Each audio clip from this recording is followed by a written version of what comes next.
Ensign Velixpran is budding. If you ask Odo what his name means, he'll say, nothing. And is this the biggest turning point in a character's arc ever? Hey, everybody, and welcome to The Seventh Rule with Cirroc Lofton.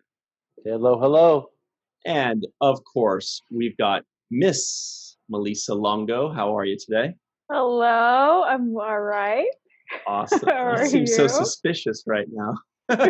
We're waiting for you to break out another old school song on us. Yeah. Oh, no. I'm just waiting to hear who let the Nogs out. Nice. I like it very much. That was great.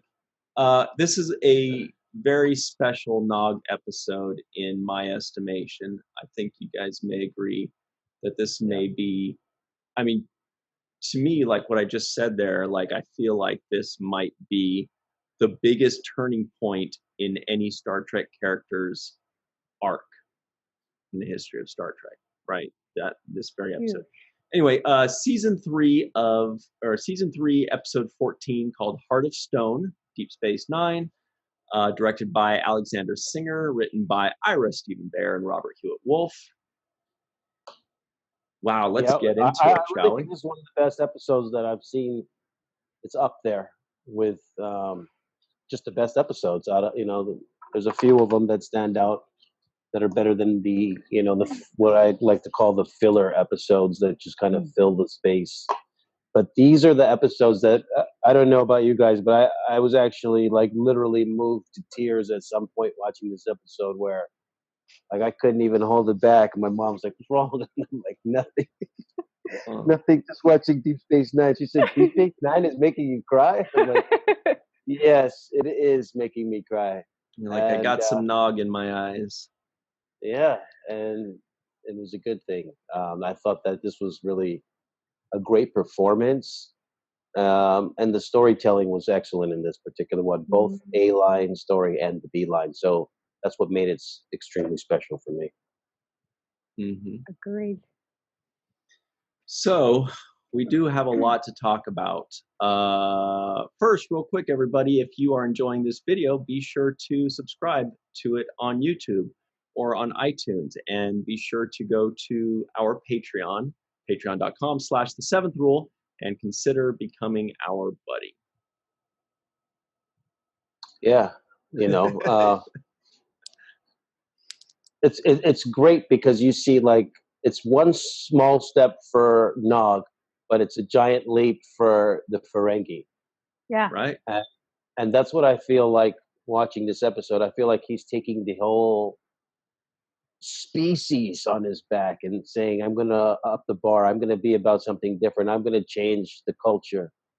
And I'm going to be better than quote unquote than my father. I'm going to achieve more than him. But then at the end, he did say like father, like son. Yeah, well, they both, yeah. Yeah, but I also think that Nog's actions inspired his father to be a bit courageous by standing up to Quark. So, father, like son. You just needed a little extra nudge. Yeah. Yeah, and I thought that reference was to the fact that an earlier line where Nog says, "My dad could have been the chief of, chief of operations like O'Brien, chief of engineering," because his dad does know how to do a lot of things. He's always fixing things that we've seen up to this point. He's fixing things. He's breaking into things. He knows how to.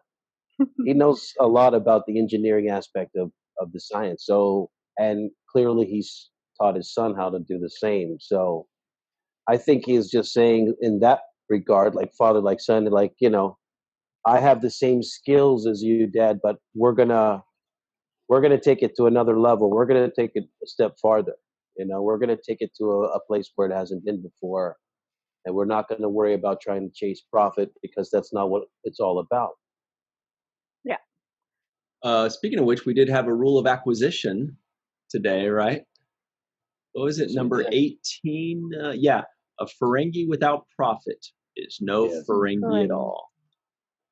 Yeah. So, Cirroc, I'm glad you brought up the situation with Rom and Nog, because just something I realized at the end, towards the end of the episode, and it kind of really encompasses the whole episode. I feel like Deep Space Nine as a whole made a huge right turn in this episode, because it kind of redefined like 4 characters or 4 situations in one episode. Like Nog goes from being some rascally kid to, he takes a hard right turn, says, I'm a grown up now. I want to become a Starfleet officer. Total different situation. Then you have Odo finally admitting that he's in love with Kira, flat out saying it. Then we find out more about Rom there before they kind of showed it, but Nog directly says it.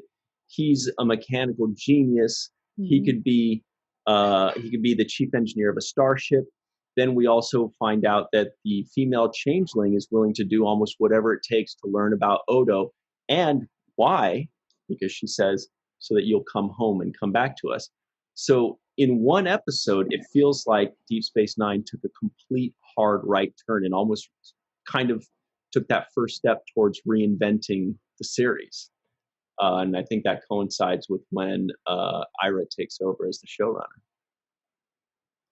Yes, and there were other ancillary characters that I feel like also had some growth, including Sisko, who originally was against the Jake Nog friendship, and then we saw in a couple of episodes back where he says, I was wrong, that you guys should have been friends and you proved me wrong. But now, instead of it just being a Jake Nog friendship, now we actually see Sisko extending himself into the realm of generosity and mentor and friendship and guidance. And I feel like that's also an important step for Sisko, because he is now accepting things that he was reluctant to accept. And we see his growth. We see him maturing and learning to accept the differences. Look, he's actually smiling in that picture. I didn't notice that before until I lightened the picture to put it in my background. I'm like, look, he's actually proud of Nog. And look at Nog. Look at these two. Yeah, I thought it was extremely beautiful. Mm-hmm. That's great. Yeah. And, the other thing is how we see this thing kind of evolve. I like the way it starts with him kind of throwing the bag of money on his table. Like, yeah, I want to join Starfleet. Who do I have to see about getting my, my suit here, my outfit? Yeah. Who I got to see about getting the uniform? What's up? Hurry it up. Well, and I thought it was cute when he was like, I'm an adult. Yes. And Sisko is like, congratulations. What's that got to do with me? Yeah. But yes, there's a lot of growth. Yeah, and then even the way he demands him to write the letter. Okay, then you'll write the letter. All right, great. Yeah, he just assumed he would, because it seemed like, I mean, of course he said it the way a Ferengi would, or the way Nog would, or the way the impetuousness of youth would. But the truth is, we all would expect that. We go, oh, I want to come into Starfleet. He said, well, you need a ranking officer, commanding officer to give you a letter. Okay, great. Will you do that?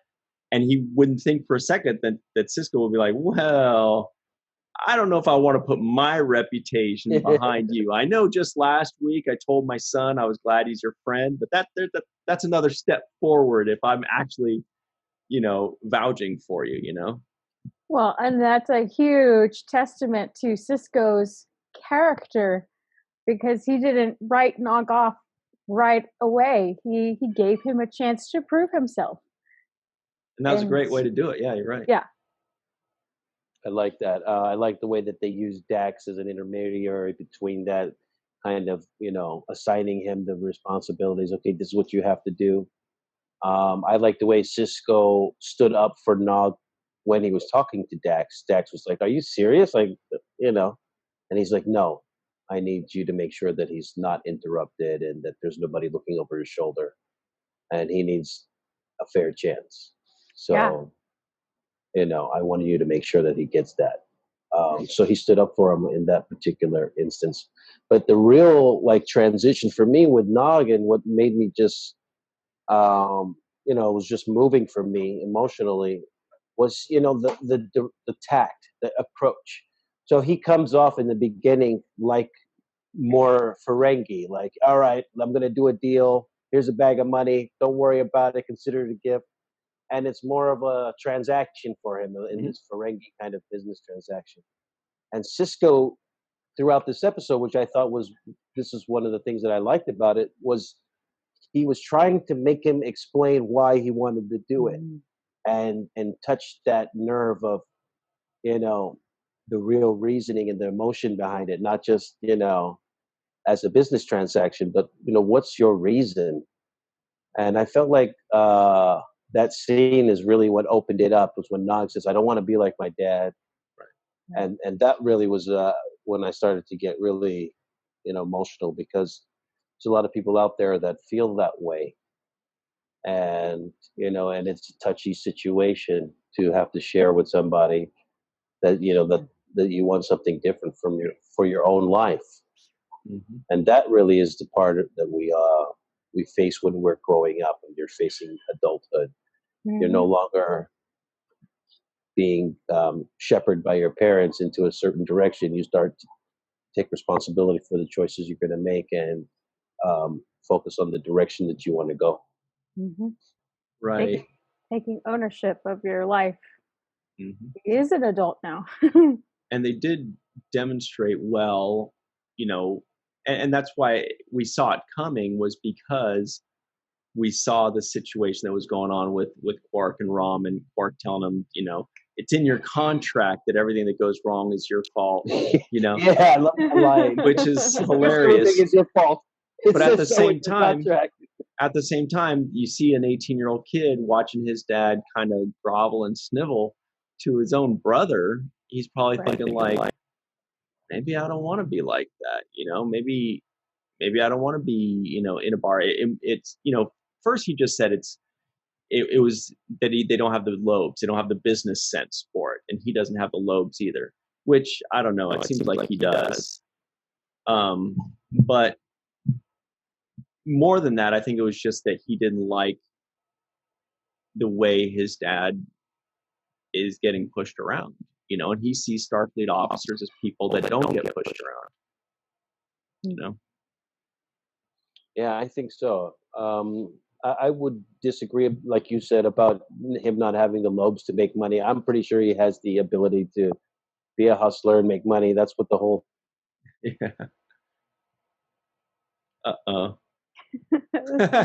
self-symbols was about. We've tried. So he has the the Akuma to be able to get into that, but that's not really where his heart is. And I think he actually has a love for engineering, for science, for technology, or for taking things apart, and that's where his real passion lies. So I think that's just an identity thing for him. And like you said, the main thing is that his father's being treated like crap, and he's sitting there watching him, not have any backbone. Right. That was and not speak up for himself. And Cirroc, you're cutting out a little bit there. Maybe check to see if you've got some apps open or something like that. But we heard what you were saying, and it does seem like more than just the lobes and the business sense, because he does seem like he's got that just fine. It's that he just doesn't want to be like his dad. He doesn't like the way his dad lets himself be treated, and he looks at the Starfleet officers around the station and he's like, that's a role model. That's something I want to be like. I think he looks at Sisko and says, that's what I want. He sees Jake and his father together, probably. And even in the season finale of episode 2, you could kind of see him being like, oh, this is Commander Sisko. This is Commander Sisko. And he was embarrassed by his uncle and his uncle's behavior. So I think that that Nog, from a little bit earlier on, was seeing Sisko as a potential mentor.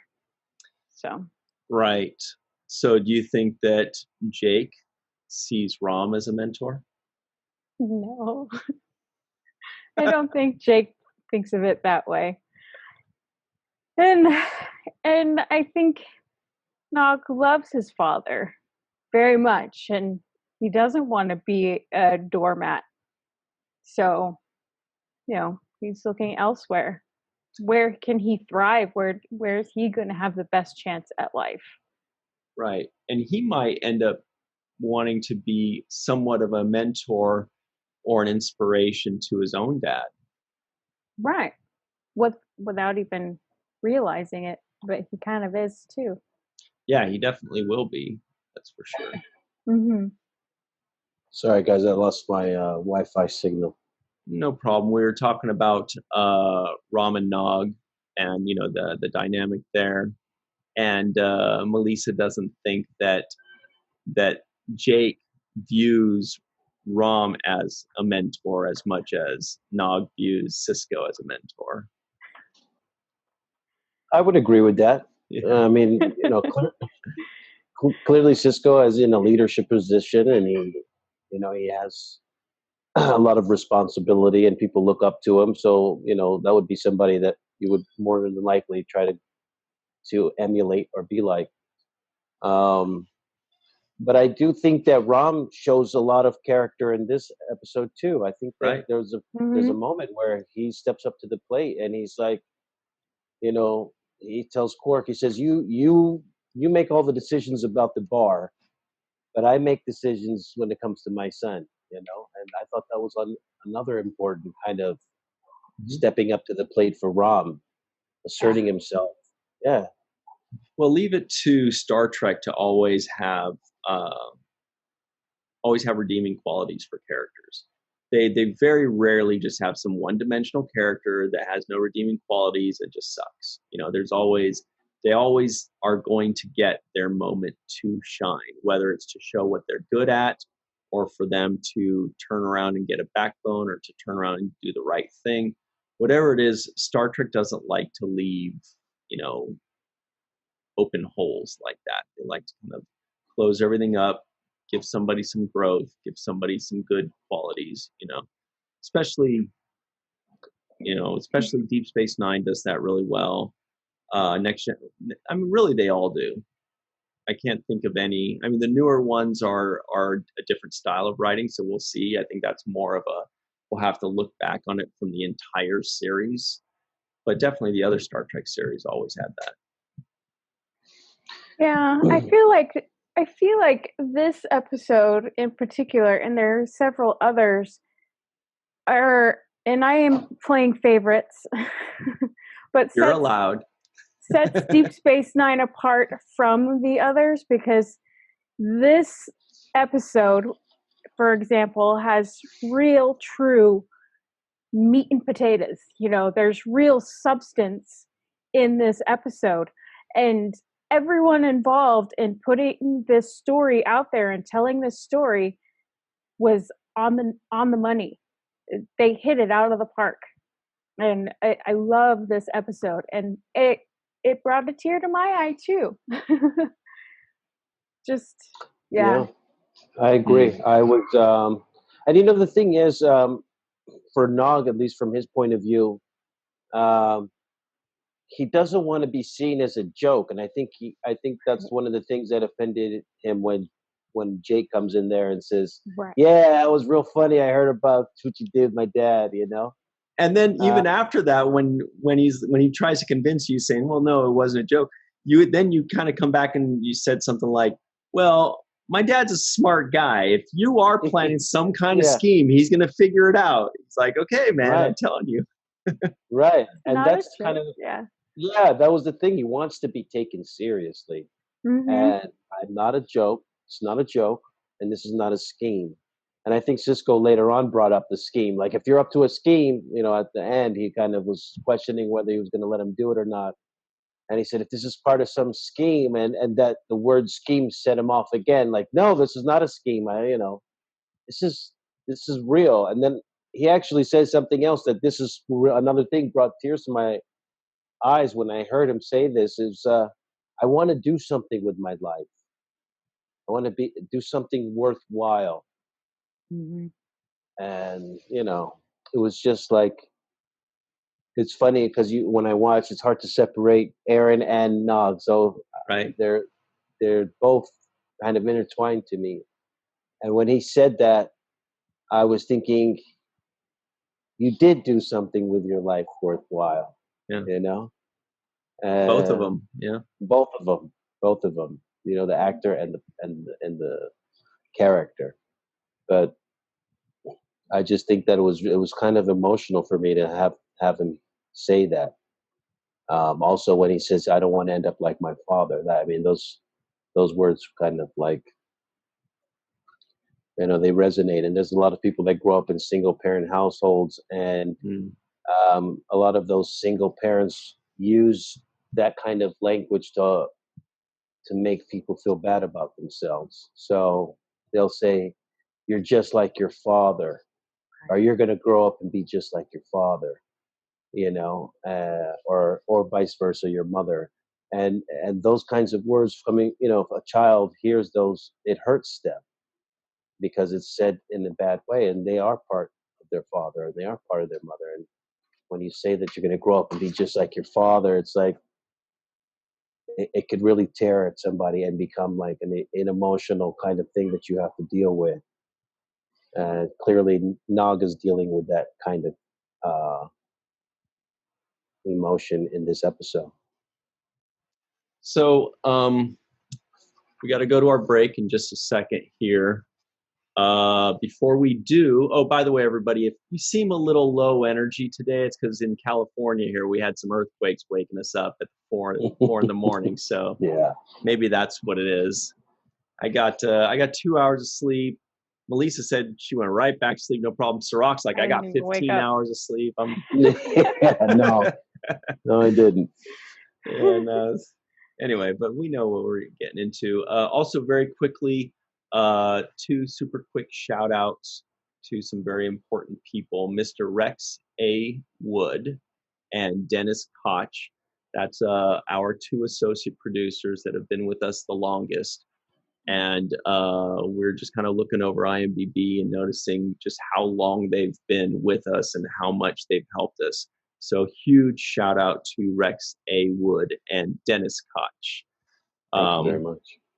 So we're going to take our quick break. We will come right back on The Seventh Rule, Home of the Earthquakes.